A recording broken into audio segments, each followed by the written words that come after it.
I was amazed when I started doing this research how many studies there were that have actually looked at comparing cognitive navigation ability comparing males and females. This doesn't mean that every male outperforms every female. There are huge distributions, just that on average, males slightly do better than females on this. So you see a very well characterized sex difference in cognition. And then stories are told about how this is an adaptation. They tell the story about the hunter-gatherer. Because the men were the hunters and they needed to find their way back, only the men that found their way back had babies, and those are the men that had the genes for the good navigation. Therefore, genes for male advantage in navigation would evolve. That's the story. But that doesn't necessarily mean that that story is correct. If you think about the story, only the males that were able to make it back passed on their genes. However, remember that those males pass on their genes to their female offspring as well. So the female offspring are also going to inherit those genes for superior navigation.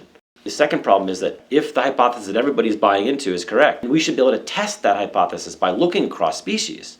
So we actually did this and looked across 11 species we were able to find from the literature. And if you look at the data, across all the species, generally, irregardless of what the size differences in the home range are between the sexes, males tended to have an advantage on these navigational tasks. It's just a side effect of testosterone. For example, there are many side effects of testosterone that we know about, like male pattern baldness, like acne that occurs during adolescence. Those don't serve any functional purpose in males. They're just side effects of testosterone. And one more side effect is a slightly different reorganization of parts of the brain involved with navigation. Spatial navigational ability could have been slightly better in females than males. There's a 50-50 chance. In this case, males seem to be better. But you look at a different trait and it could be the opposite.